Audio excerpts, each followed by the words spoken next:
their economies of these countries are improving significantly over the years. So their affordability to spend on the healthcare costs increased. And many of the vaccines are currently not available. And for the most part, this is supply-driven markets.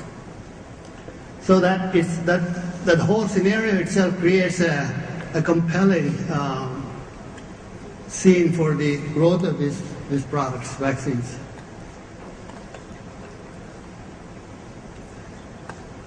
Just an extension of that.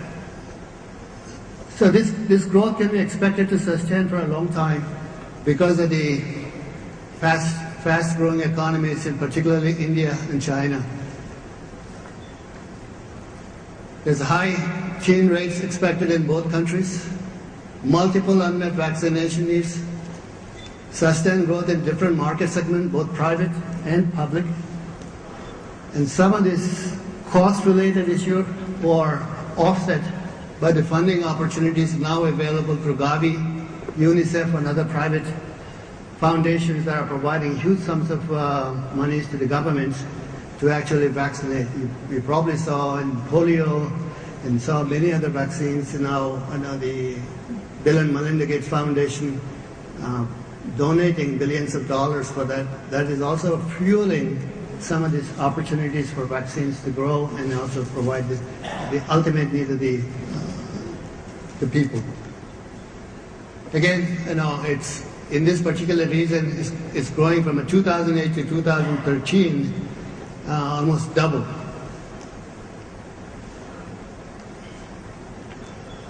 So another illustration about what is behind it. I guess big, huge population, huge birth cohorts.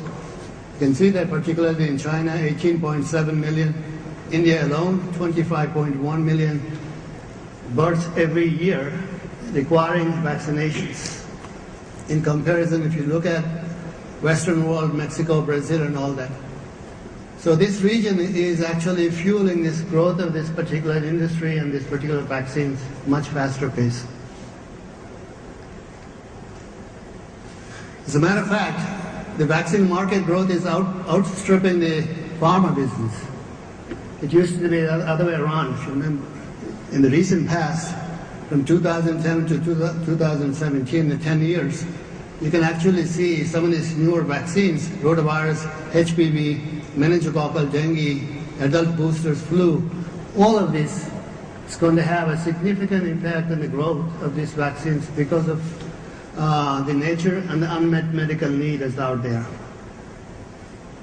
So the pharma industry, as most of you know that, with the patents expiring, some of those things like exclusivity, including the huge selling Lipitor and all that stuff. This is the area, this has been the opposite, actually going the other direction, going very fast. Again, market expansion in these BRIC countries, Brazil, Russia, India, and Mexico. And again, there's a significant funding that is available now than years before from various R&D and then foundations. So most of you know that there's a recent trend from the pharma companies. I think you'll be amazed to see in the last couple of years alone, few of these huge deals that's being made. The big pharma is aggressively moving into vaccine. Not really surprising, right? Because this provides them another means of, again, going to an area that is growing very fast, particularly in the emerging markets, and gives them the offset those losses they have on their long patented products, and it gives them an opportunity. They're seeing this, same we are seeing, that there's a huge opportunity in the vaccines market. Johnson & Johnson recently acquired Crucell for $451 million. AstraZeneca acquired my former company, MedImmune, $15 billion. Abbott with Solvay, the flu franchise, with the $6.6 billion, and of course Pfizer gobbling up Wyeth for $68 billion. These are huge. So going back into the history, this is from my former colleague Dino Roccoli at Novartis. vaccines. This illustrates the state of vaccines. They have a very high social value to look at. I mean, everybody knows that they prevent, they're good for the children. You give them a childhood vaccine, they're protected for the life. For the drugs, on the other hand, huge market value compared to vaccines. However, societal values are less because you have to take them the rest of your life. Some of the drugs that are available, you doubt whether you need to take or not. There are many choices out there for a single condition and things of that nature. However, this paradigm is quickly changing. Where vaccines used to be a commodity, essentially a commodity in the market, now changing into some of the major guns. Gardasil, $1 billion in 2007 is expected to make $4 billion by 2012. There's papilloma virus vaccine. Pneumococcal vaccines, one of the leading killers in the world for pneumonia in children and adults. Flu franchise, we're talking about all of them in the multiple billions of dollars. Rotavirus, 2009, $1 billion and expected to grow because it's a huge need across the world.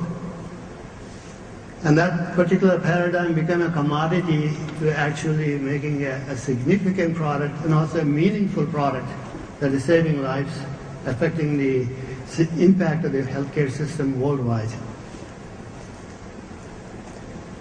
So what are some of the forces that behind this evolution and the recent evolution, and what do we expect going forward? What are the forces working? Again, the list of licensed vaccines against infectious disease is short. I showed you in the 20th century, we had the most vaccines that are made available. That still only protects against 26, and some of them are related, 26 diseases. But today, if you look at it, this disease spread and the type of this burden from different parts of the world is quite variety of things and quite wide. So there is a significant unmet medical need is there. The list of microbiological diseases, efficacious vaccine remains long. Some of them we know, they're not as good as it can be. Many existing vaccines do not protect an important population, which is neonatals, real babies below 1 year old, and the elderly. The reason for not being able to develop vaccines for vaccines below 1 year old is the safety. It requires a lot of work, a lot of development to confirm the safety of this. That's why most of the vaccines are 1 year, about 3 years, optimum maybe 5. So in that sense. But if you look at the mortality rates of children below 1, you'll be amazed to see that. So there is a need to develop it. And quite a few of them will have unacceptable side effects and needs to still work on. So some of the novel technologies, like the polysaccharides that are now becoming very popular and also very extremely powerful technology behind the conjugate vaccines. Some of the rotavirus and some of the cell culture viruses, cell culture technology become extremely important in terms of getting a new and more cost-effective products. Last but not least, there's money available, because the cost of making and the risk of innovation is huge. So for those people that are into this business, traditionally have opportunity to access funds to do the right things.